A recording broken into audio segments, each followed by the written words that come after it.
It's time to talk sports. It's Hacksaw's Headlines, a panorama of the world of sports, stories, comments, and opinions. Touchdown, San Diego! Now, here's iconic sports talk show host Lee Hacksaw Hamilton and co-host John Riley. Who wants to talk sports on a Thursday? We do. Good afternoon, everyone. This is Lee Hacksaw Hamilton, along with my partner from left field, John Riley. We welcome you to the DIXIELINE Lumber and Home Center Store studios in San Diego. We welcome you to Hacksaw's Headlines, our weekly Thursday podcast, brought to you by DIXIELINE Lumber. There are 9 locations in San Diego to serve you. They've been in business for 100 years. You got projects to work on. You need them. They become your best friend. Think about projects. Think DIXIELINE Lumber and Home Center Stores.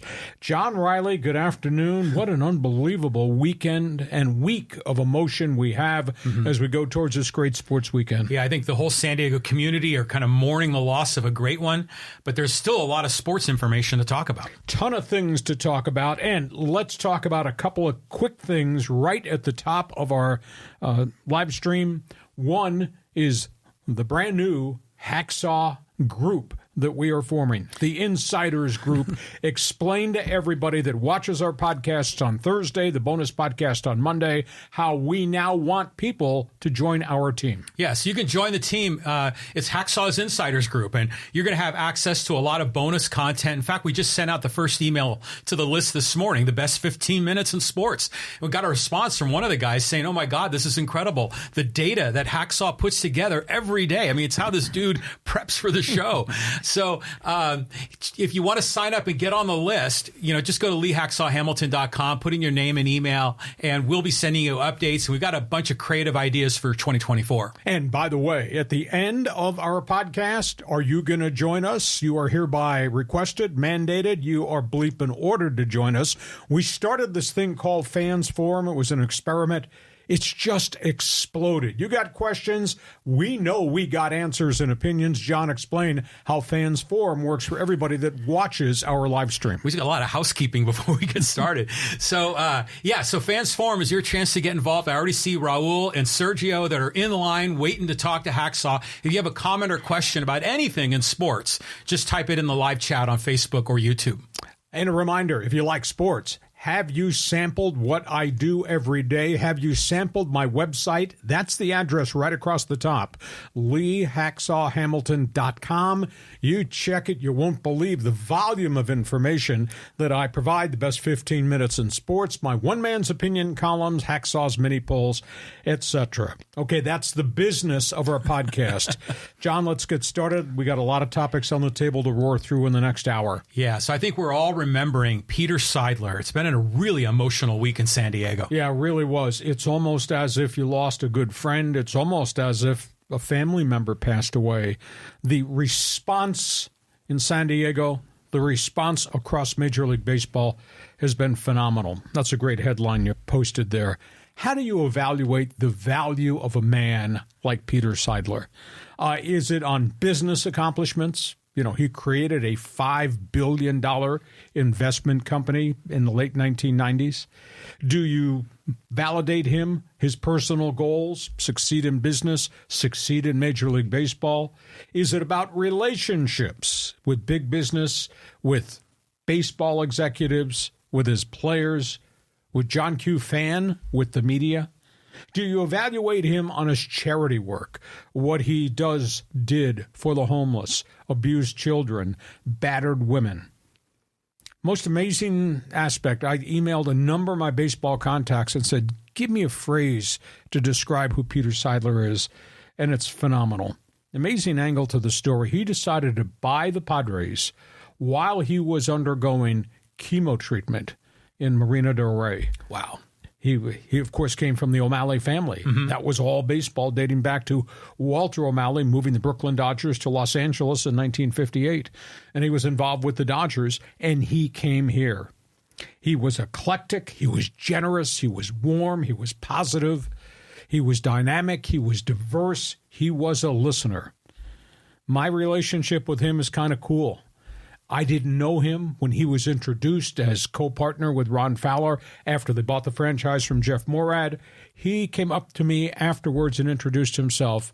he was a listener of my shows on 690 and 1090 in Los Angeles. Nice. I could not wait to get on the freeway at 4:05 on the 4:05 to get the best 15 minutes in radio. Phenomenal P1 listener. How unique an individual was, and he and I got along, and he read my website, and he read my one man's opinion columns, and sometimes he would agree, sometimes we would disagree, and we'd exchange emails. I'd get emails from him at 3 o'clock in the morning. Really? Which is absolutely amazing. Once or twice, he texted me, forgetting what time of the day it was, and my phone went off at 3 o'clock in the morning. Unique. You know, in history, Ray Kroc saved the Padres from moving to Washington, D.C. John Moores and Larry Lucchino reinvented Padre baseball, Petco Park, World Series teams. Seidler took this thing to a new level with his decision to push all those chips to the center of the table to try to build a World Series team. He indeed really was the fans' man. And that, I think that's the storyline there. I've had a number of people send me phrases that I asked some agents and other baseball people, give me descriptions. And they said to me that Padre baseball was part of the reason Peter Seidler was so driven to rehab himself. That baseball was part of his rehab program, and it really helped him a great deal.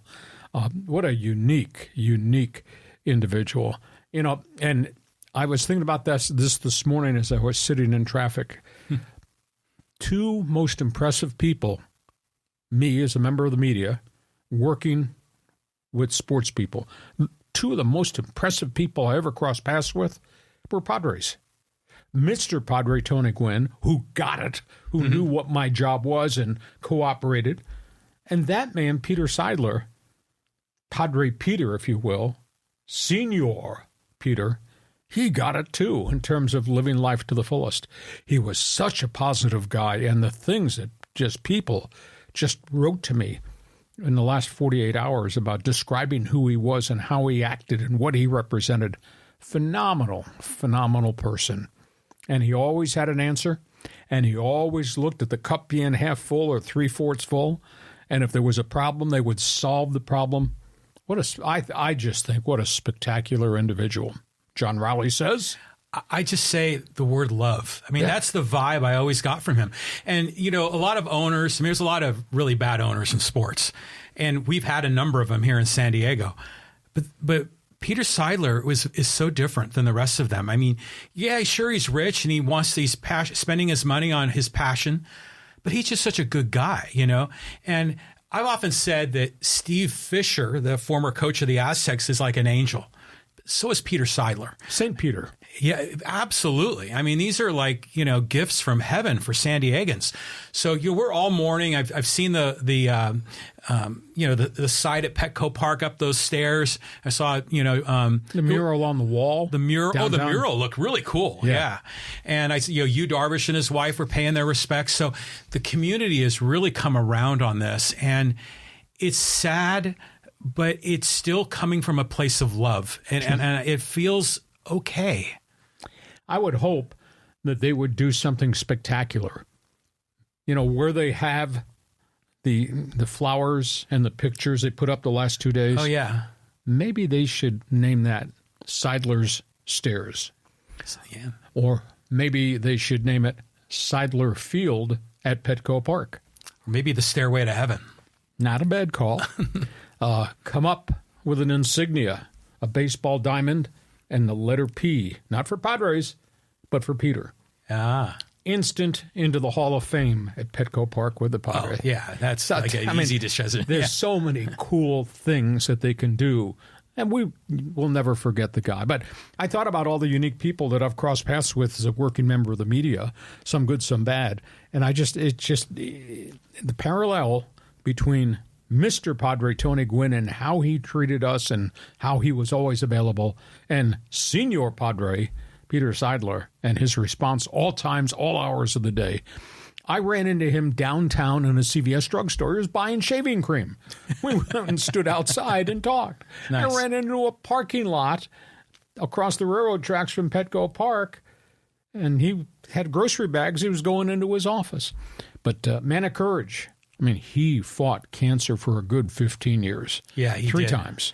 And that takes unbelievable fortitude to face that on a day-in, day-out basis. And yet, he was so optimistic about anything and everything you would ever bring up. He brought me up to his office one day, and we just sat and had coffee and just talked about him, talked about my background and all that. And it was like, it wasn't a museum. There weren't jerseys and that plaques on the wall. He had a library all the way around his office, and all these historical baseball books. And Nice. And we pointed out he had like 9 books on Jackie Robinson written by all these great authors. And I said, well, I've read books 1, 3, and 5 on Jackie. So great man, just absolutely great man. So we reflect on specialness. And St. Peter, he really was special. I think Petco Park really inspired him. I think baseball was a critical part of his recovery. And in closing, he is the only person I know who came from Dodger Blue heritage that was accepted in San Diego. How about that? Yeah, that is. I mean, there's a couple of guys that are on that list that came from Dodger Blue that were never 100% embraced, like the Garv. Yeah. You know, but Peter Seidler, what a special man. And there was a quote in your One Man's Opinion column. And let's see if I got it right. It was like an ordinary man with extraordinary accomplishments. Bingo. And that just really summed it up. I mean, he's just a man of the people. Hey, Fans Forum chat box is open. Opinion, memory, Peter Seidler. Feel free to join us. When we're done, we'll go from this desk to the Fans Forum desk. We want you to be part. We got a lot of other baseball topics on the table here. Okay, so there's a lot of, we're talking about some of these Padre players that could be moving, but the big question a lot of fans are asking is who's in charge now? Well, nothing changes. They today appointed a CEO of Seidler Equity, who will be the point man, the contact man with MLB. He's already Eric Kusnida. He's already been running the franchise since mid-July when Peter took ill. So there'll be no change there. Now, there will be change, obviously, in budgets. The payroll is going to come down from 253, maybe down to 200. But Preller will call all the shots, and Preller will walk into Kusnida and Eric Grupner with whatever the proposal is on a contract for this guy or this trade they're going to make, this contract they're bringing on, what they're going to get rid of.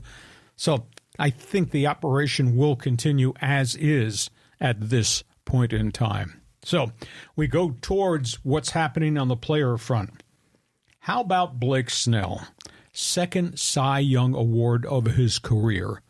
Could you have ever imagined a year ago today doing this podcast, we'd be talking in those terms about Blake Snell? Yeah, no way. We never would have thought it. He ran away with it, got 27 of the 30 first-place votes.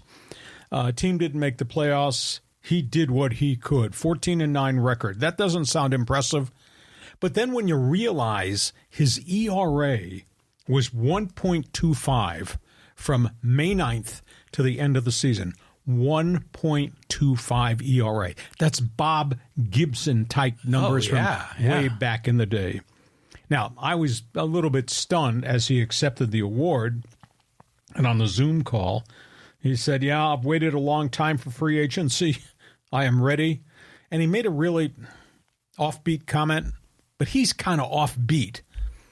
Blake Snell said, when asked a question about going into the free agent market this week, this month, he said, well, I'm looking for a team that will make me the best of me. I'm looking for a team that has the ability to win for a chunk of years. And I thought to myself, well, you're in San Diego. They helped you fix what was wrong with you, be it early run in San Diego or the tail end of his Tampa Bay era. What he didn't say was it's all about the money. Well, of course. So congrats to him. He reinvented himself. Ruben Niebla, I think, helped him a great deal. The catcher Gary Sanchez, I think, helped him a great deal with stability on the mound. He did salute Peter Seidler at the end of the Zoom call where he said, I've never been around an owner that would stand in the outfield and talk to you for an hour about life as I met with this guy. So, Blake Snell, you got the whole Juan Soto situation.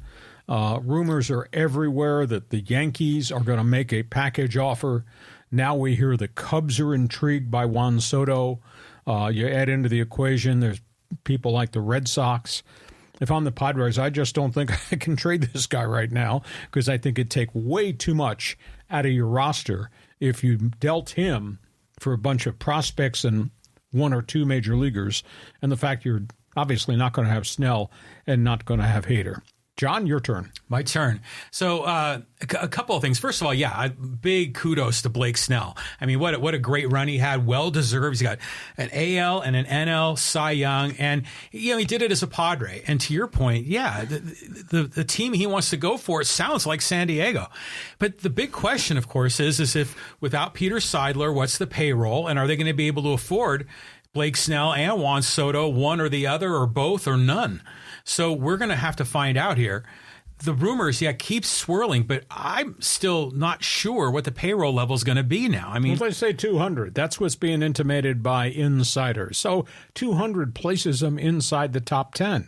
That's pretty decent. Now, I tend to think they got 200, but a lot of that's already committed. Okay. Yeah, exactly. But you can go out and you can rent a pitcher. Mm-hmm. You can rent Corbin Burns. You can rent Shane Bieber. There are other pitchers that you can trade for in the final years of their contract that would buy you space and time to the degree that they got from Waka and Lugo, and to a degree Nick Martinez. Yeah. And I don't think any of those rentals are going to cost you $16 to $20 million, which is what those guys who opted out are seeking. Now, you're only getting them for 1 year, but Corbin Burns 1 year with this batting order, which I think bounces back, he'd be pretty good. Bieber's a warrior. He had some physical woes. He's got 1 year left, but 10 to 12 million, I'd take him on a 1 year rental. What you have to give up is the big issue. They're going to probably have to trade one of their lower prospects to try to get these guys, because it looks to me as if Milwaukee is in selling mode. Oh, big time. It looks as if they're dumping everybody. And Cleveland's just got an overload of pitchers, so they're going to move the most expensive older veteran because they got more young pups right there knocking at the door. So we'll trust AJ. How about Cal Quantrill? Well, there's a health issue there. He had a chronic shoulder. Now, of course, he pitched pretty well up till last year, but his ERA was just under 6. Oh. Just wasn't the same guy. But he's on the street. Mm-hmm. He's a free agent. Maybe you get him for $6 million, whatever the last year of the contract is, or maybe nobody touches him, although I think somebody would take a run at him, maybe get him for a lower price. But there will be rentals, and I think that's where the Padres probably have to go, based on payroll coming down, based on what they're going to have to pay Soto if they keep Soto. And then, obviously, they've got creative ways. They're going to find creative ways to get some pitchers here to keep the bats here. At least that's my spin. Yeah, well, I mean, we got a bunch of guys that are making around $30 million, and that adds up quick, 30, 60, 90, 120. And so there's not going to be a lot of wiggle room. So it's going to end up being maybe the cupboard bare. Maybe the bottom half of the order may not be very powerful. Okay, here's a question, Fans Forum. We're getting to this point now that somebody's got to make a decision. You're a Padre fan on our live stream. What do you do with the Soto situation? Jump on board now. Okay, other baseball story here on the West Coast. This is kind of intriguing, and my mind has been changed a little bit along the way based on what I've observed over the last 48 hours. It involves Ron Washington. Halos. Yeah, so tell us what changed for you? Well, he won the press conference, and baseball people that I network with, I asked them the same questions. I did. Give me a couple words to describe this guy, because I had an opinion that time had passed him by. He'd been out of it for such an extended period. And, he was victimized by what he did to himself in Texas. I mean, it ended really, really badly. Nobody wanted to touch him. And then he came back, and he went to Atlanta, and he stayed there, I think, for almost 8 years. I was surprised he didn't get many interviews from other people. I'm kind of surprised. The Padres have had 3 opportunities to hire him and didn't. Well, the comments that were given to me, I mean, it was just an outpouring of compliments from around Major League Baseball. He energizes organizations. He is a worker at heart. He's not a punch-in, punch-out, time clock baseball guy. He galvanizes a roster with his sales pitch in the clubhouse. And he won the press conference. He said, I will find leaders on this team and I will talk immediately, not just to Trout, but also to Rendon. And he says, my sales pitch to my players, baseball has to be your priority every minute of every day. Baseball people told me he is a real stand-up guy. He's a difference maker with young players, and the Angels are going to have a bunch of young ones. He's no BS. It's all about baseball. So it was fascinating. So if there's so many positives about Ron Washington, and Preller walked down that hallway when he worked in Texas with this guy who was manager, how come he never got hired in San Diego if everybody else in baseball is saying, look at what this guy does? Well, maybe Ron Washington wasn't willing to be manipulated by A.J. Preller. You know, so maybe they just didn't come together, those two. But you know what's interesting is before Ron Washington was hired, everyone was still kind of, what's going on? Why'd you hire him? What about his background? But now since he's been hired, everyone's like, oh, great guy. He's going to be terrific. So I've seen him, you know, he's a personality. You know, and he's got a lot to say and he likes to have fun. And I could see him creating an energy, kind of a vibe in that clubhouse to get those guys rallying. So he could surprise us. That being said, he won the press conference. He's not going to win with the roster he has right now because OHTANI is out the door, and that changes everything. And then you add into that whole scenario and that whole storyline is they have one veteran pitcher left. Tyler Anderson. That's it. That's going to be the ace of your staff. And they've got 6 young pitchers. Some have done okay, like Reed Detmers. A whole bunch have just been absolutely overwhelmed. So they got a lot of work to do. It is interesting, though, because Perry Manassian, the general manager at the end of the Angel press conference, he said, we are going to be aggressive. Rebuild is not part of our language here at Angel Stadium. And I didn't realize this. They have $68 million in cap space, budget space to go use. Now they got to convince people to want to come there with a franchise that won't have OHTANI there. So he won the press conference. Get him some players. We'll see if he can win the game. And my response is, AJ had 3 chances to hire this guy. Didn't hire him. And yet, I think I might have canvassed 5 different baseball people.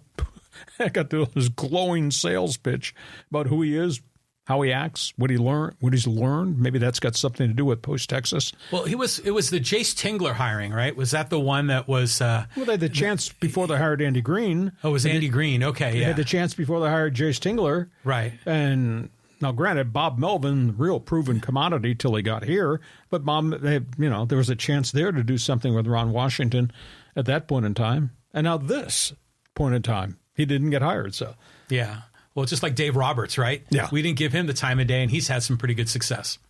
So that's the latest there, Angel Baseball. Another topic on the table. We got stories everywhere. Yeah, all kinds of. I saw these headlines, Lee. You got a lot to talk about here. All right, let's first start with OHTANI. Marketplace is exploding.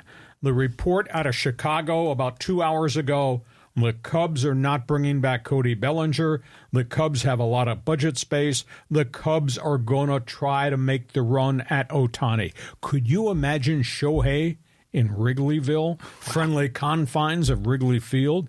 Think a few balls would be flying out with or without the wind? Oh, yeah. I mean, the fans there would love that. Yeah, so I've been told Dodgers, your Giants, Yankees, Cubs. They look like 4 ready to make a big money deal for OHTANI. What happens with the Japanese pitcher, Yamamoto? Indications are he's dropping hints. I don't know if he's dropping him through his agent or where this is coming from, or dropping it through the media in Tokyo. He wants to play on the West Coast.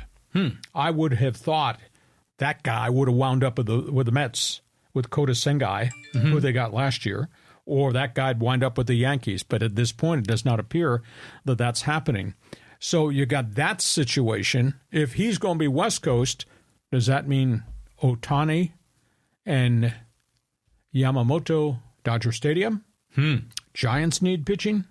Seattle's got space and has a history of dealing with those type of people, price tag is going to be high. I've not heard the Padres mention at all, which is a little bit surprised because Ha-Seong Kim came from Korea and has a great reputation that he's built on the Pacific Rim. So keep an eye on Yamamoto.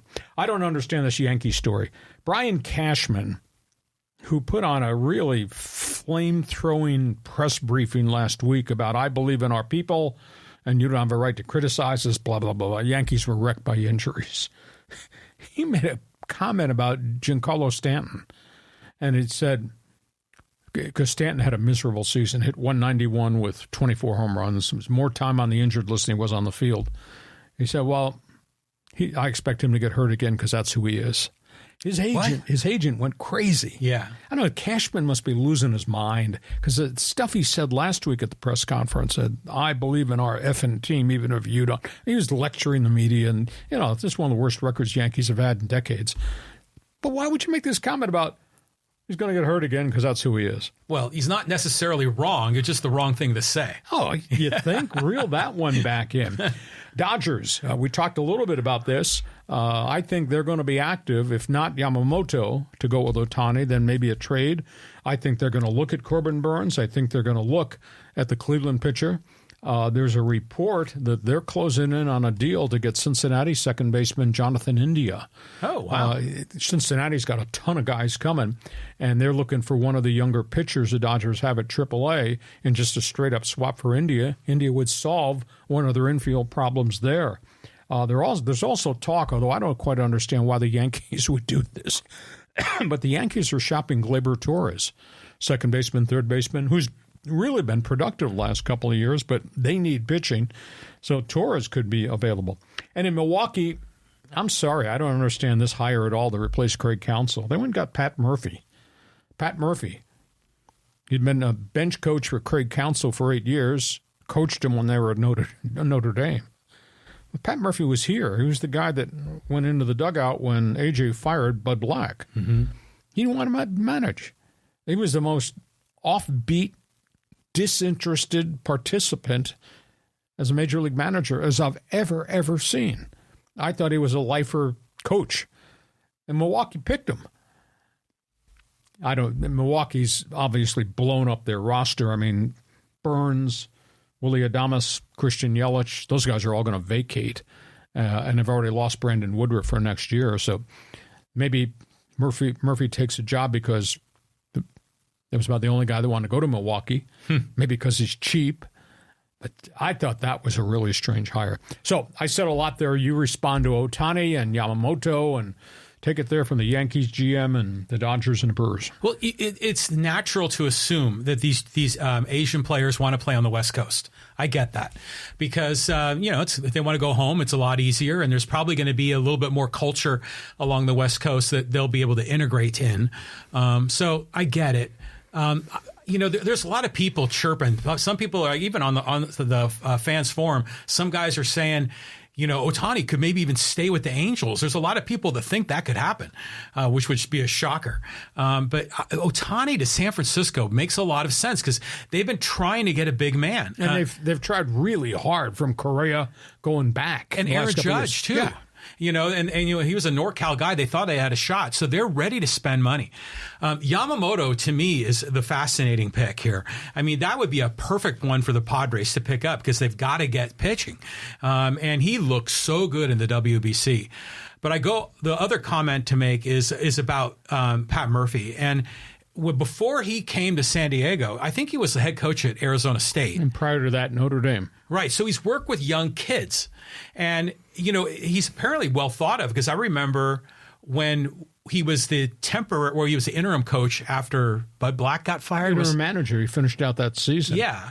And then he was on the staff, I think, for Andy Green or something, and the Brewers asked for permission, and then they hired him straight away. So there's people that like him, but maybe they think he's a better fit for the young guys, or maybe they're just cheap. They're going to have a low payroll. They'll pay the manager very little because Counsell got, $40 million for 5 years. Yeah. I was surprised because I thought this was going to be fun. Murphy had done a good job at AAA for the Padres, seemed to be held in regard, and he got in there, and our sessions in the dugout with him, he just seemed so disinterested in talking specifics about baseball. To me, it was just a weird vibe. And this went on and on. And then they brought somebody else in. They brought in one of their executives who would conduct the press briefing, and he would give out information about roster changes and injuries, and he'd answer questions. It was bizarre. And I knew one of the executives who was doing it, and he looked at me at the end of one of these 8 or 10 minute press briefings, and I said to him, you know, you got a good voice. You ought to be on the BBC. I've never seen anything like that. A manager is so disinterested, didn't really want to talk to the media about anything and everything. And managers deal with those guys twice a day in the dugout at 4:15 and after the game, post game. You need to be able to talk specific things. So it's part of the job. Maybe I wore the wrong shirt and tie that day. I don't know. It was really strange. Hey, we get to halftime. We invite you to join us in Fans Forum right at the end. Our Thursday podcast kicking off this great sports weekend is brought to you by Dixieline Lumber and Home Center Stores. 9 locations to serve you. Over 100 years they've been in business. And John, for everybody just join us on the live stream, this thing has exploded. It's all your fault. You dragged me kicking and screaming into doing podcasts and doing Instagram, and it had just gone crazy. We got plans for 2024, and we're launching it now by announcing you can be part of our team with the Insiders Group.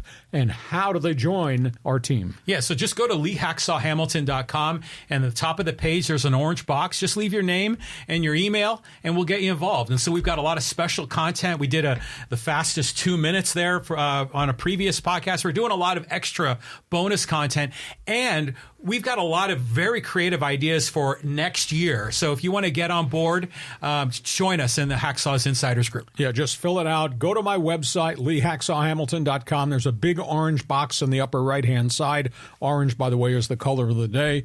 Fill it out. You'll start getting emails, and we'll be announcing some things going forward. They're going to be cool. We want you to be part of our team. And by the way, when we're done, Fans Forum, hey, you got to join us. You got an opinion? We want to find out what it is. And check my website, LeeHacksawHamilton.com. It's written every day. And by the same token, we want you to share.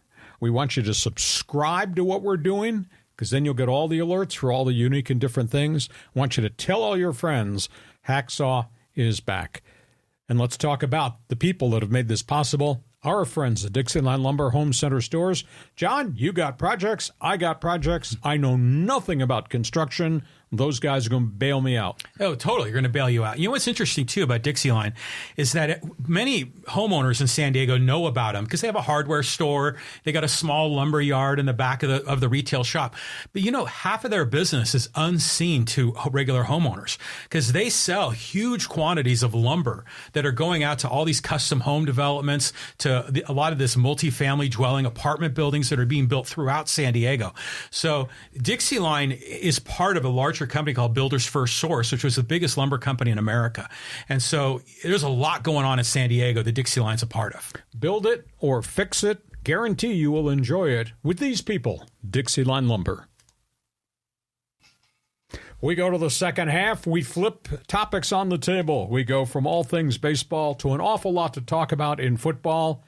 And like everything else, it was quite an emotional week. Yeah, I mean, we had the Brady Hoke news that broke over the weekend, and there's a lot that needs to be done at San Diego State. Yeah, let's talk first of all about the passing of an era. Brady Hoke going into retirement. He's got 2 games to coach, then he retires. Do you know those guys? Those guys being Brady Hoke and Rocky Long saved Aztec football. Their record since Brady Hoke was first hired, 120-68, which is phenomenal. All those bowl games. He elected to step aside. Very emotional press conference this week. He said it was time. He had talked privately for a year with his wife about when it was the right time to step aside. He said, hey, I don't pay attention to that record, and I was the one that brought up that composite record Rocky and Brady put together. He says, my role is as a coach, coaching football, coaching life skills, coaching young men into grown men. And the outpouring of the players, we were given access to some players, and hear them talk about what Brady Hoke meant to them, spectacular. Players saying, he made me a better man. He made me not only a better football player, he made me a better citizen, a better father, a better adult for years to come. And they talked about the culture, how these 2 coaches Brady, Rocky, Brady, have just changed everything at San Diego State. And I asked one of the players, describe them. He said, Rocky and Brady cut from the same cloth. I mean, it was really a cool press conference. And then J.D. Wicker, who's not really been available to the media, he came into the press briefing, held his own separate briefing, and he said, Rocky Long was phenomenal. Brady Hoke's the best partner I could ever imagine. He said, you people don't understand how hard the last 4 years have been. COVID, Carson, no fans, the building of the stadium, the Ariza allegations, the collapse of the Pac-12 after we worked 7 years to get this done. He said, Brady held us together through some really, really bad times. And he kind of lectured the media, which is okay. He says, you people have to understand, we've been pretty successful on the field. Yeah. As Lee said, look at that composite record. We've been pretty successful academically, and all these kids that are graduating. And they use the term, sometimes you say, that's a cheap term, Aztec for life. But I think in this football program, much like the basketball program, those coaches have impacted those young men. And it's the thing that I like the most about dealing with San Diego State. It's not my alma mater. I didn't go there. It's my adopted school. Quality programs, quality coaches, and for the most part across the board, really quality kids. You sit there and talk to these young men. It's pretty impressive. So it was a tough farewell conference. Brady does not want a farewell tour. He says, not about me, the coach. It's about these kids. It's been a ragged, wretched football season. So I was pretty impressed with how Brady answered all the questions. Very impressed with Wicker. I mean, he just kind of opened up his heart, and he had not been like that for a long time, because the last time we sat with Wicker, he was the one that got up and walked out of the press conference to the Ariza situation.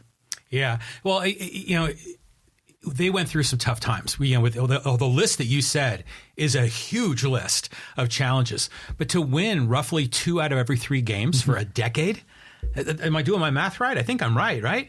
I mean, that's incredible. I mean, that's really good.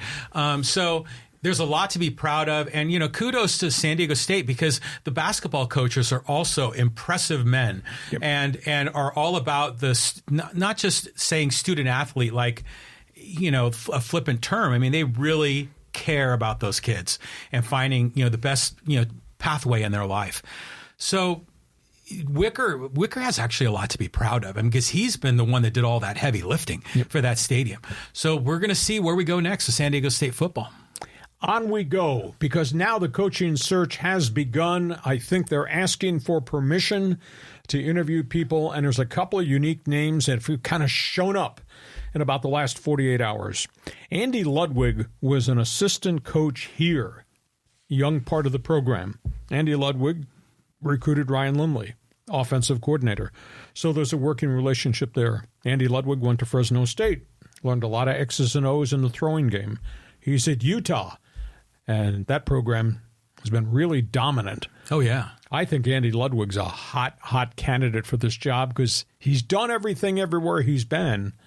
Why not come back to San Diego State, even if it might be for 3 years or 5 years?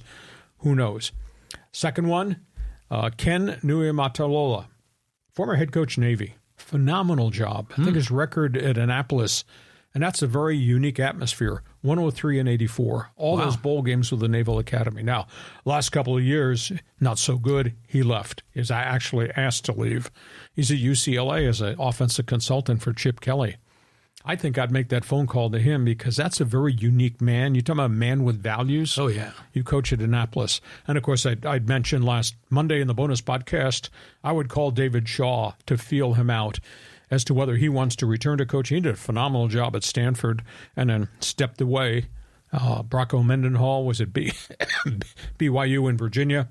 And a guy, if you're talking about the guy taking the step to the next level, ex-Aztec coach Bobby Houck, now head coach Montana. They own the Big Sky Conference 1AA. Maybe you make a call there.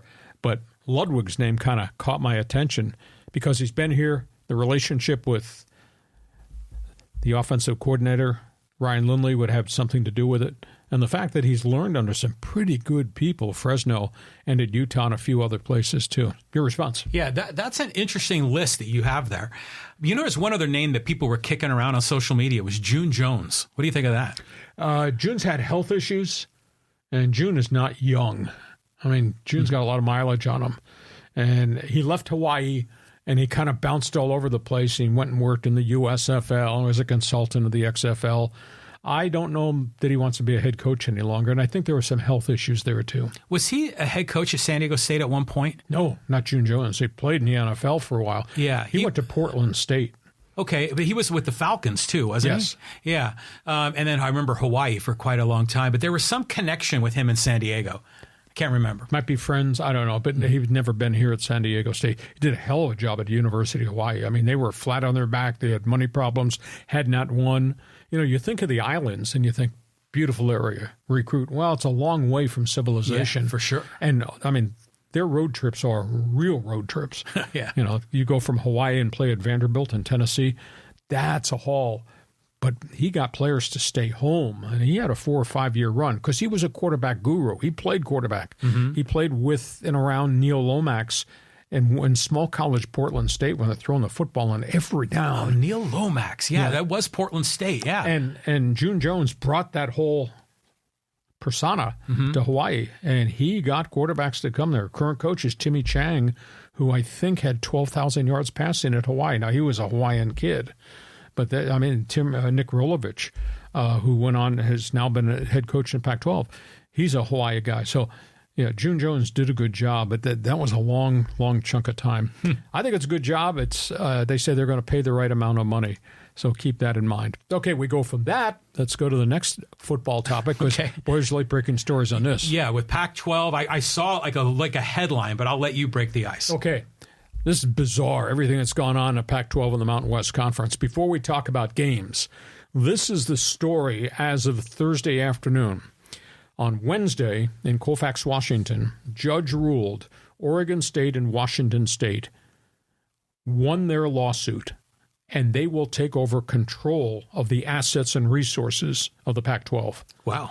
And that's like $400 million in revenue coming in, $200 million that are part of the conference. Now, they're going to have to share some of that with the 10 schools that are leaving. But the lawsuit that was filed was, we will not allow USC and UCLA and Arizona State and all the guys leaving are not going to be on the board of directors going forward. The minute they sign the document to go to the Big 10, Big 12, they are off the board. Right. And SC and UCLA and Oregon, Washington said, that's not fair. We can't have these two other schools control all the financial destiny. What had been set in place a year ago when SC and UCLA were the first to jump, they agreed their board of director would leave the table and not be part of any of the decision-making. Right. So that precedent carried into this case, and the judge ruled Oregon State, Washington State, you will run what's effectively the Pac-2. That's item one. Just announced within hours today, Oregon State, Washington State have set up a scheduling alliance with the Mountain West. The Beavers and the Cougars will play every team in the Mountain West Conference in football only. There'll be non-conference games. It's not as if Oregon State, Washington State will be in the Mountain West race. Right. But they will fill out their schedule by playing Mountain West. But there's a proviso there that after they do this for 2 years, 24 and 25, the Pac-2 can bring in everybody from the Mountain West. In other words, I get the feel that there's going to be an announcement coming that the Mountain West will operate 2 more years, will dissolve, and everybody here will go there to the Pac-2, which becomes the Pac-12. Wow. Fascinating story. And, of course, there'll be new TV contracts, new revenue, etc. Based on what I've been told, there won't be any buyouts. You know, there was a massive exit fee. Oh, yeah. $17 million if you gave 1 year or 2 years notice, $34 million if you tried to get out within a first year. That's all going to go away because I think the agreement is we're going to be a Power 5 conference. Okay. Now, it's weird. Do they want San Jose State? Do they want New Mexico? Do they want Wyoming? Now, maybe with all the assets that the Pac-12 office will have, Oregon State and Washington State can go back and say, we will give them money not to come be part of this, and maybe they'll just take the upper echelon of the conference. But as we sit right now, the document says after 2025, going towards the 26th season, everybody in his conference will step up and go. In essence, the Mountain West, I guess, will dissolve itself. That's the story that's out there right now. So it's been a wild 48 hours with what happened with Oregon State, Washington State winning the court case, and now what's just transpired about the alliance of schedule. Step 1, Step 2, full-scale merger, doors open, everybody come, including San Diego State. Response? That is the natural thing that we all thought should have happened in the beginning. So good. And yeah, San Jose State, I mean, that's like that's in Silicon Valley. I mean, that's an asset right there. They've been upgrading their facilities too. And those football and basketball have been coming around for San Jose State. So you got to keep them. But yeah, so there are some schools in the Mountain West that are definitely not sexy. But as long as the whole thing becomes Power 5, then I'm like, right on, man. Then San Diego State is where they want to be, where they've always wanted to be. And maybe doing it without having to pay an exit fee. Think about that. And that, too. So this could work out beautifully. But, those BCS snobs, that are running the SEC and the Big Ten, are they going to accept this as a peer, or are they going to still treat them like a junior member? Okay, if you're an Aztec fan, friend, or alum, jump on board in Fans Forum. Just give us a quick response to the data that we have just provided. By the way, speaking of the Mountain West Conference, before we talk about the games, Boise State got rid of their coach. Aztecs got rid of their coach. Just think, the two flagship programs in the Mountain West have coaching openings. Who could have ever imagined Boise would falter and what's happened to San Diego State? And Hawaii, Nevada, New Mexico could make coaching changes within the next calendar week or two. I mean, we could have as many as 5 coaching jobs in the Mountain West that are available. Wow. And I was stunned when I saw the rankings, the standings, and the Aztecs were at the bottom. And you're like, I haven't seen this in like forever. All right, let's talk about big games. This used to have a big glow to it. I don't know if the shine has gone away. USC, UCLA, Saturday. Rivalry game, play for the bell. You got one coach, Link Riley, who's under enormous fire for screwing up the season because of his defense. And you got the other coach, Chip Kelly, who's under fire because just the way he acts. Chip Kelly is 33-33 as head coach at UCLA. They've given him everything. And his mishandling of the quarterbacks this season, it's something. So you got Caleb Williams going against a really good UCLA defense. But, boy, the rivalry, John, just seems to have lost a little bit of its electricity. In the Pac-12, Oregon State, Washington, big game this weekend. I mean, here the Huskies are 10-0. They're going to run the table? Kind of looks that way. Although Oregon State's defense is pretty good. It'll be fascinating to see because the Beavers have this really tough guy running back, Damian Martinez. He's a 1,000-yard rusher type guy. They may run the football a lot with him and his backup to try to keep Michael Penix and the Husky offense off the field. So that's the interesting game. Mountain West Conference. Yeah, you would say you expected this. You filled this out in your preseason thing. Right. You expected Air Force and Vegas to be playing for first place in the Mountain West. Yeah, not in a million years. They're both 8-2. What a phenomenal season. I mean, there's no doubt that Barry Odom is the coach of the year and his importation of guys in the transfer portal and just making this team come together. Now, I don't know if it puts Vegas on the roadmap forever and ever in the conference, but 8-2 Rebels. We haven't seen that in 100 years. And Troy Calhoun's done what Troy Calhoun's done. Although Air Force, they've faltered. They've lost 2 in a row, which is kind of stunning. I mean, them getting beat by Army 2 weeks ago at home in Colorado Springs was a shocker. So that's where we are in the Pac-12. That's where we are in the Mountain West. And John Riley from left field says... okay, first of all, are they doing 4 teams in the playoffs, or are they expanding this year? No, this is 4 this year, Next year goes to 12. Okay, then I saw some people with rankings, and they don't even have Washington in the Final Four. I think they're rated 5 or 6, right? They're right there, but a bunch of other things have to happen. Like, are the Huskies going to lose a game? I don't think so. I mean, because they're going to play Oregon State, and they play Washington State, which has really kind of hit a wall. So, and now Washington will probably play Oregon in the Pac-12 championship game. Right. So somebody might lose there, but how do you keep those guys out of the Final Four? It's not going to be an all-South Final Four, is it? Not going to be a Big Ten Final Four. But of all the other teams, they're all undefeated as well, right? Sure. Like Michigan, Ohio State. Well, they'll play each other, those two. And then you got Georgia. Is Alabama? Have they lost the game yet? Oh, yeah, they lost a couple. They've lost a couple. Yeah, you're right. Exactly. So, but there's only a handful of undefeated teams. I mean, I just want a West Coast team to win the NCAA championship. Well, one of them, Survivor Oregon, Washington, I think, has to get in. Okay, we go from college football, interesting weekend, National Football League. Oh, yeah. I mean, look at all these games here. I mean, we got a big one tonight, too. Yeah, we got matchups everywhere. Let's start with Ravens-Bengals.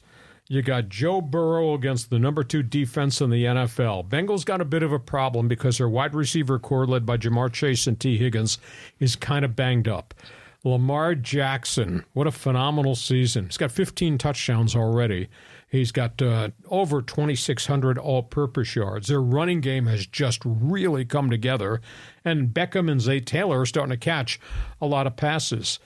This is an offense that's averaging 367 yards per game, Baltimore. The offense that's averaging 154 running it. Their running game is now 3 deep, and that's Lamar as the 4th option running the football. On third downs, Baltimore Ravens, 44% conversions. And the defense, Joe Burrow comes to the line of scrimmage, pre-snap reads. He's looking at a defense that's got 39 sacks and 15 takeaways. Wow. So this might be hard because since he's not totally healthy right now, they're really banged up. So Ravens, Bengals. Wow. I mean, this is going to be a lot of fun to watch this game. I don't know. I mean, Lamar Jackson just never really does much for me. I've never been a huge fan of the guy, or even the Ravens in general. I mean, what was that linebacker they had back in the day that was always getting in trouble? Ray Lewis, yeah. That was 1,000 years ago. I never really have had warm fuzzies about the Ravens. So I'm all for, Joe Burrow. Let's line him up, man. Raiders, Miami. Now the Raiders got to play real people. I mean, Antonio Pierce has gotten these guys really amped to go play really well, but I think this is going to be an enormous challenge. Raiders, Miami, Tua, 2,609 passing yards per game, the number 1 in the NFL, 435 yards in offense. Tyreek Hill's averaging 16 yards per catch. Jalen Waddle's averaging 13. Raiders' offense is just pedestrian. 31st in the league in offense. Defensively, Max Crosby is just playing like the best pass rusher in football. He's done a phenomenal job, but they just don't hold up. I mean, Crosby can't do it all himself. He's got 9 quarterback sacks already. He's on a pace to probably get 20. I think Miami blows them out, and then all the excitement about what Antonio Pierce has done with 2 wins in a row against bad teams, that kind of goes away. Chiefs and Eagles. Jalen Hurts versus Patrick Mahomes. Man, this is going to be good. You got the Eagles, they've won 8 of their last 9. Kansas City starting to rally back again. Jalen Hurts, phenomenal statistics, 2,600 all-purpose yards, 22 touchdowns he's accounted for. Eagles have the number 1 run defense in the league. Eagles got 30 quarterback sacks, so they're going to be chasing Mahomes all over the place. Mahomes has got 17 touchdowns, but he's got 10 turnovers on the season. And Kansas City, after losing opening day, they've been hot. So you got the Eagles have won 8 of 9. Kansas City's won 7 of 8. So keep that game in mind. Vikings-Broncos. Backup quarterback, Josh Dobbs, 101 rating. That's really phenomenal. That's awesome. In 2 weeks off the unemployment line. Denver, those won 3 of its last 4 and lost in everything in Denver. I don't think anybody's ever forgotten that they gave up 70 points and 700 yards in an early season game to Miami. Russell Wilson's 18 touchdowns and only 4 picks. He's not turning the ball over. Now, he's making enough plays to keep him in games, but it's not the vintage Russell Wilson that we used to know. Only problem is they've taken 30 quarterback sacks. So you got Minnesota against Denver. Chargers go to Green Bay. A defiant head coach Brandon Staley. I believe in my men. Yeah, right. They're 0-4 against good teams. Now, luckily, they're not playing a good team. The Bolt defense is number 31 in the NFL, giving up 393 yards per game. Green Bay, Jordan Love after a good start. They've lost 5 of their last 6. People have kind of figured them out. They're averaging just 311 yards per game. I think what could happen at Lambeau Field, I just think they run the football all day. They got Aaron Jones and got A.J. Dillon. If they can run the football, they keep Justin Herbert off the field. I have a hard time believing the Chargers would lose to the Packers, but based on what we're seeing with Brandon Staley's team, God, anything is possible. Yeah, well, you know, your thoughts on the games? Well, because the Chargers have a terrible run defense, right? Yep. So, that's the recipe for the Green Bay to have a win at home. Brandon Staley. I mean, just everything is just going wrong. The game that's intriguing to me is the Broncos, because that game they played against, what was it, the Bills? And they should have lost, and they ended up winning it, because on the penalty on the field goal at the very end. But it's incredible how Denver is so much better now than they were at the beginning of the season. I mean, I'm just shocked by it all, because I figured this was going to be way under 500, and they ended up, they're competitive. I mean, they're kind of in the playoff hunt, aren't they? On the periphery. Yeah, on the periphery. But I'm not hallucinating. Denver did beat Kansas City and Buffalo. That's amazing. It is incredible. Now, what do you think is going wrong with Buffalo? Is it all Josh Allen and his Wyomingness, his inaccuracy, or is it something else? Well, I think they got offensive problems, and that's why they fired Ken Dorsey, the coordinator, this week. And Josh Allen said, "Blame me. I screwed all this up." You sure did. But they've had so many injuries on defense. I mean, they've lost half their secondary. They lost their top linebacker, Matt Milano. They're just not the same Buffalo Bills, Buffalo Mafia defense that they've been. But they still got half a season to make this thing fly. Okay, those are news and notes. We got a couple other tidbits here. We got a hockey update story. Yeah, let's talk a little bit about this. This is big news. I've seen news about this on the national media and the regular news segments. I don't quite understand the law in England, but the picture, of course, is of Adam Johnson, the Pittsburgh Penguin player who had gone abroad to play in Europe. He died a week ago when he got checked in open ice at center ice and got a skate cut on his neck, and he bled to death before they ever got him to the hospital. The guy who was involved, the other player, has been arrested on involuntary manslaughter charge, which is different than manslaughter murder. I don't understand it. I went back. I saw a different angle of the video, and the player who was arrested is a defenseman by the name of Martin Pitgrave. He's played over there, 31 years of age, and he went to check at center ice one of Johnson's teammates, and somehow Pitgrave's right skate made contact with the other guy's skate, and he got thrown off balance and got flipped towards the air, and his left leg went up as Johnson was coming across the ice, and it clipped Johnson. Right. It was not as if he nailed Johnson intentionally. He was checking another guy. And so I don't quite understand how this can be any type of involuntary manslaughter. Players in the NHL have sounded off saying this makes no sense at all. This was not intentional. Players on both those teams, Nottingham Forest and Sheffield from the English Premier League, said it was an accident. It was a hockey accident. It was a horrible accident. So that's where we are. That guy he's been out on bail, I think, since yesterday, $50,000, but they're charging him with involuntary manslaughter. Yeah, that doesn't make any sense. It sounded like an accident. It's clearly he didn't have a motive to kill the guy. He was trying to check the other guy. Right. So, yeah, this shouldn't be a court case at all. We go from hockey to soccer. Boy, we got some interesting stories here. Yeah, I mean, the soccer season, man, is this men's team or women's team? What do you got here? We got two topics here. Team USA plays tonight, Trinidad, in the Nations League tournament. It's a CONCACAF qualifying tournament, but they're going to have to play it with rookies. Christian Pulisic cannot play, hamstring injury, playing for AC Milan. They're also out another one of their veteran players, Tim Weah. He's got a hamstring. So their roster tonight is going to be made up of Fab Balogun, Ricardo Pepe, Alexander Zendejas. those will be their goal scorers. So it's kind of a really young offensive lineup that Greg Berhalter is putting on the pitch. They play Trinidad tonight. It's the first of 2 games against Trinidad Tobago in the Nations League. The other story is on the other street corner, Team USA's women. They hire Emma Hayes from Chelsea. Right. Unbelievable reputation as just a fierce, hard-driving head coach. She just got paid an all-time global record, $1.6 million. She is earning the exact figure that Greg Berhalter is earning as the men's coach. So that's kind of cool.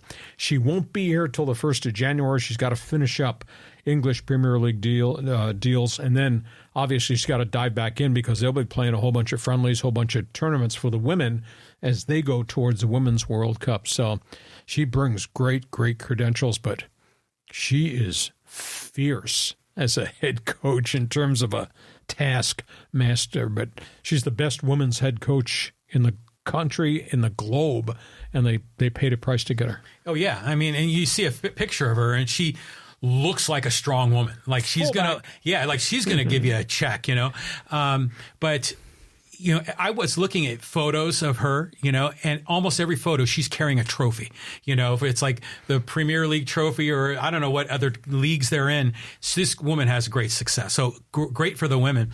The men are playing tonight too. We got Tuesday night football. I mean, we're going to be like burning through our remote control. And it's a challenge for the men to do it without their star veterans. That's going to be a challenge. It'll be up to the kids to score goals against Trinidad.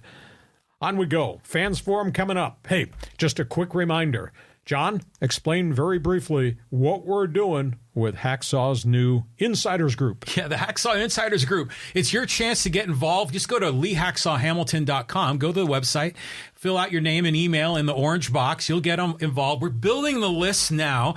We're just starting to send out some content. We sent out the best 15 minutes in sports this morning, but we've got a lot of ideas, things cooking. If you want to get involved, you want to be part of Hacksaw's team, join Hacksaw's Insiders Group. Fans Forum, we got questions. I know we got some answers and opinions. Hey, it's your turn to take this over. John, these are all your best friends, and yeah, some of those questions are from left field. Go ahead. Yeah, there are a few of them here. Okay, let's get Angel in here. And he says, my heart goes out to San Diego and all the Padre fans. Peter Seidler is one of the nicest people, and he's the reason why the Padres went from fire sale every season to one of the National League elite. He's one of the most unique human beings I think I've ever met. And I've done this for a long time as a talk show host and as an NFL voice. And he is just, as an owner, he has to be the most unique owner I think I've ever met. I mean, what a kind, generous, intelligent person. There's everything good was about him. Oh, yeah. Unbelievable. And there's a lot of other people here that are commenting that all have, words of love to share. Rest in peace, Peter Seidler. This is from Hitman 6191. Rest in peace, Peter Seidler. Thank you guys for coming on in these difficult times. Tell you what, he's probably up there at the gates trying to sell a season ticket to his St. Peter at the gate in heaven, trying to get that guy to buy season tickets for Padre baseball. Yeah, he is. We got some more comments here. This one's from John. He says, June Jones was the interim head coach of the Chargers. Oh, that's right. When Kevin Punching Bag Gilbride was fired. That's right. June Jones and Mike Riley were part of that entourage. Yes, I knew there was something. During the Ryan Leaf era, and that didn't work out very well. I felt bad. I've known June forever, and I obviously have a really great relationship with Mike Riley, and Chargers had left our station. I had become the voice of the Seattle Seahawks and went up there for 3 years. And that first year after Gilbride got bounced, we played the Chargers at the end of the season. Seahawks were still in the AFC West. And I went back and looked this up this past week because I had forgotten how bad it was. And the Seahawks just blew them into the parking lot. And Ryan Leaf and Craig Wheelahan between them threw 7 interceptions in one game. Oh, my God. Up in the Kingdom. I couldn't believe it. So I was excited the Seahawks won, and I kind of looked across into the owner's box and said, hey, take that. It's interesting bringing up Kevin Gilbride because I remember when he was the head coach, Charger fans were just so angry. It was a difficult time for the team. Well, he came in with great credentials. Yes, as an offensive coordinator, right? And then his personality flipped. It was terrible. And it was complicated because he lost Stan Humphries. Oh, yeah. Humphreys, that first year, suffered a season-ending concussion on just a brutal hit in Cincinnati. He never played in the NFL again. And the Chargers never won a game the rest of that season after Humphreys went down. And then next year, it started just as bad, and it was just a terrible, terrible time. But Brainlock, yeah, June Jones was here for about 15 minutes with Mike Riley. They were fun guys, but at that point in time, the roster was falling apart. Yeah, crazy times. Let's go here to Gary. He says, are the Chargers going to throw in the towel and ride the Staley disaster till the end of the season? Well, I don't think he's going to get fired now, but this is a tough hill for them to run up, John. You know, it's not that they're going to Green Bay, Lambeau, and the frozen tundra. I don't think it's going to be like that. But they still got to play Buffalo, and they still got to play Baltimore. And they got to go play the Raiders in Vegas. They still got to play Mahomes in Kansas City and Andy Reid. Oh, geez. So they've got some really tough games. And, you know, I think for them, because everything else that's happening in the AFC, I think somebody's going to need to win 10. I don't know how they're going to get to 10 wins because they're 4-5 right now. Yeah, I mean, I just don't see them making the playoffs at all. But, you know, let's say Kevin Gilbride and then Brandon Staley, both coordinators that never really worked as head coaches. Well, as Tony Romo said on the Sunday night broadcast, how in the world is Justin Herbert a 500 quarterback with his talent? Well, it's a team. It's a franchise. Yeah. It's chargering. Yeah, exactly. We move on. Moving on, and this is from Howard. He says, Hacksaw, I miss listening to you on the radio. I'm glad I found you. You were one of the best on radio when it comes to sports talk and without the nonsense. Well, it proves one thing. If you do this long enough, you should get good enough at it. Yeah. And I did. I'm not apologizing for being bleeping brilliant, but I miss it. I really do. I wish that some of these talk show hosts would have called me and said, hey, Lee, come on and talk about Peter Seidler. Nobody did. I don't know whether it's media jealousy or maybe they don't like what I did, don't respect what I did, but that's why we're doing our own shows here, and this thing is just absolutely blowing up. But had a good run, do miss it, still have a lot of friends in the industry, stay in contact. It's weird. I know I'm wired different. You know I'm wired different. Just a little. Thank you. I'm still friends with the guys who fired me or bought me out. Mm-hmm. I'm still friends with each of them. It's kind of, I'm wired differently. I'm stupid. Well, I know a lot of fans of Kaplan and crew have been asking Scott to book you on his show. He keeps saying, I will, and because I email with him all the time. Mm-hmm. I'm waiting. Maybe I'll have him on our show, and I'll trade off. He'll have me on his show. Yeah, that's not a bad idea. We carry on. Okay, let's go to Steve, and he says, finally, the hockey thug is charged. Dirty play, and there was intent. Well, I looked at it. I saw a lower ice angle, and that defenseman hit the other player at center ice, and their skates, it looked like their skates tapped. And he went off balance, and his left leg went up in the air. I don't. Now he was flying. I mean, he was just not skating, not figure skating. I mean, he was flying to make a check to take that player away from the puck.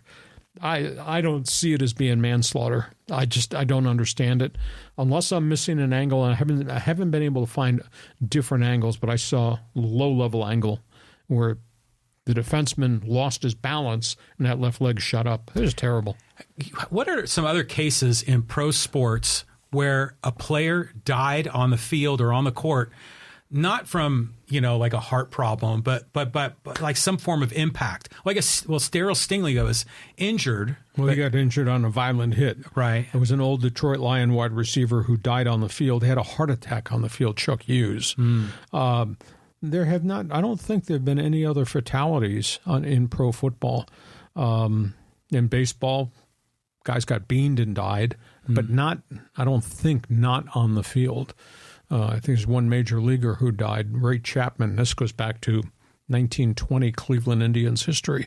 He got hit in the head, and of course they didn't have helmets back then. He got hit in the head, and he died on the way to the hospital. He was hit in a Yankee Cleveland Indian game. But I don't think there have been any modern day fatalities. Yeah, well, thank goodness. But, I saw just a still photo of Adam Johnson in the skate, and it was really weird the way the guy's body and the leg was way up in the air.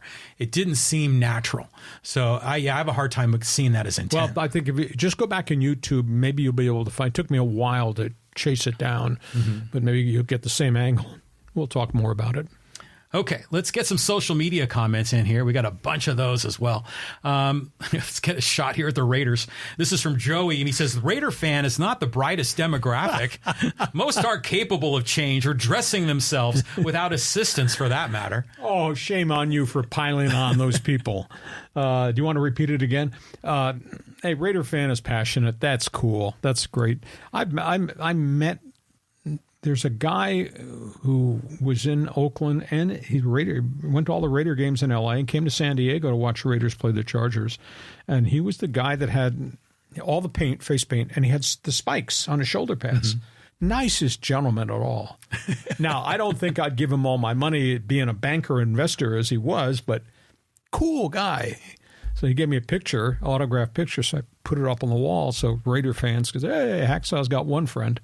But, hey, they're passionate, they're cool. But somewhere along the way, don't you have to hold accountability to what this franchise has become, or you're just doing it blind faith? Well, I've been reading all the comments on social media, and they take pride in being Raider Nation for life, kind of like Aztec for life, and they're going to stick with the Raiders through, thick and thin.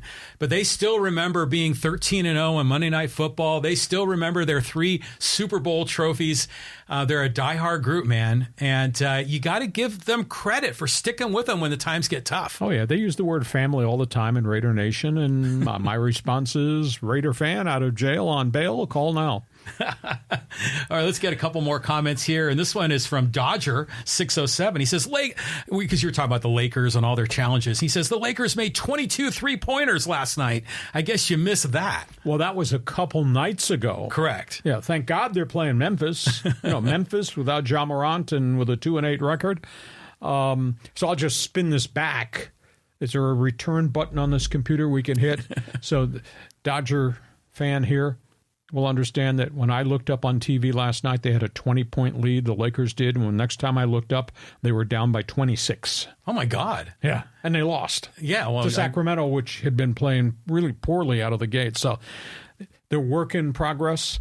My biggest concern, as we said on that one Instagram post that we shot at you, is my biggest concern is we're, 2 weeks into the season, and we've already had injuries to LeBron and AD. Mm-hmm. And if they're not on the court and Austin Reeves is not playing like Austin Reeves played a year ago, they don't look competitive at all right now. So, no, there's a lot of basketball to be played. But so, yeah, you can pile on and say, hey, they hit 22 trays, and I'll respond. Yeah, last night they were down by 26 first time I punched it up. Let's get another comment here. This is from Mixtape Manny, and he says, Padres could have Jesus manage the team, and they will still come in third place. When they realize it's not the manager, it's the GM that has created this oil slick, that will be a game changer. 1 year. That's all he's got left. Preller's got 1 year to rally this thing back. Now, that being said, if he holds this roster together, I do believe those guys are going to hit better next year because they were all substandard statistically this season. And I trust AJ to go find players because that's what AJ's history has been. When he signed all those guys out of Japan and he gave them all $5 and $8 million a year contracts, I said, what? Nick Martinez and Suarez and Luis Garcia, and I knew Garcia because he had pitched with the Cardinals. I said, boy, that's strange. But I'll tell you what, the 2 years those guys have been here together, they've repaid the team. They played very well. Now, the price tag always goes up on guys. But let's let AJ do his thing, and then we'll make our evaluation. But in the big picture, he's got an issue because the buffer there is no longer there with the passing of St. Peter. Right. And now that he will be held accountable by a different set of people with a different criteria. So they're gonna reel him in financially in terms of the budget, and he can't afford to be making catastrophic financial investments that don't work out. And the other problem is he can't trade any of these guys. Nobody wants those contracts for the years of those contracts with the player's age as part of the contracts. Does that make sense? Yeah. They're in a really tough position. But think of this through. The Padres had the Cy Young Award winner. They had 2 Gold Glovers. Yep. Juan Soto was a Silver Slugger for left field. Did Tatis win the Platinum Glove? Yes. Yeah, so that's the best defensive player in all of the National League, I think. And they didn't make the playoffs. And, yeah, that's the point. And they also had like a run differential of like about 100 or something like that. It's incredible they didn't make it last year. So that's where we are. I think he's got 1 year to solve it, but I trust him because he puts lots of boots on the ground and they go find players. Now, he may have to pay these players a little bit differently because St. Peter won't be there to give him the blank check, I don't think, going forward. But a year from today, maybe they're a playoff team and they're going to be good, or maybe a year from today we're talking about who the next general manager might be. Oh, yeah. And here we go again. One more. Let's talk a little F1 because got that big race in Vegas coming up. This is from Johnny, and he says, there isn't any anti-American sentiment, as F1 rights are now owned by Liberty, which is an American company, and F1 has 3 races in America. Not sure what 5 you were talking about. The teams are against sharing the money with anyone. Doesn't matter if it's USA or not. Well, it's interesting because Michael Andretti just did a deal with Cadillac and GM, and they're going to build his engines. Obviously, they're waiting to get approval, and they're running in. The other 10 teams don't want them there. They don't want to share the pie. But if you bring Andretti and Cadillac in, and they do really well, and it's a challenge, and being American and going F1 is really hard to make a team successful, but Andretti's got this great track record. If that happens, then you got an American entry, which I think makes the marketing of F1 even bigger as a financial boon, which means they're going to add 2 more races. I don't know if they're going back to Montreal, but they're going to at least 2 more locales stateside in the next 2 to 3 to 5 years. But if you had an American team carrying the F1 flag and it was Michael Andretti, whose track record speaks for itself, but they have to change the psyche of the Euro teams, which right now are dominated by Red Bull and used to be dominated by Mercedes, and everybody else seems to be starving. And the response, I was told the response last Friday from the F1 side was, we don't want you as an expansion team. We don't want to go beyond the 10 teams that are on the grid. Buy one of these money-troubled teams and take that over. So if Andretti does not finally get approved, he's done everything, the $200 million fee and all the contracts. That's all been done up to snuff. If they won't let him in, then maybe he has to buy the Sauber team or one of these other second-tier teams, and he'll have to take it over and they'll fire everybody. Yeah.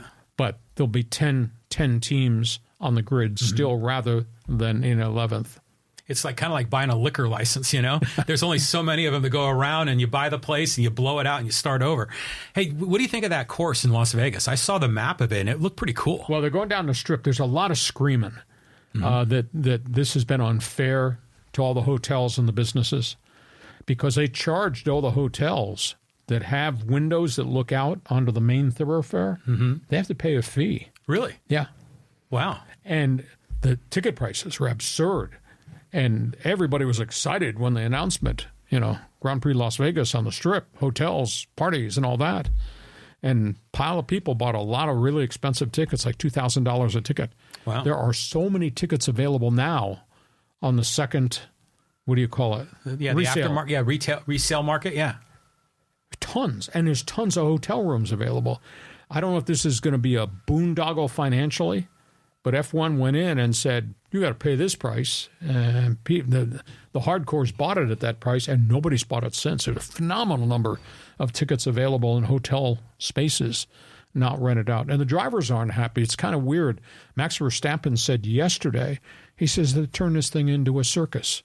He says we have no time to prepare for this race because they got us going here, there, everywhere. Oh, yeah. So some of the drivers are not real happy with the storyline either. So we'll see what the race is like, but I think they overpriced everything, and now there just seems to be a chunk of lashback there. Well, it sounds a little bit like Snapdragon Stadium in the Aztec games. They're charging too much.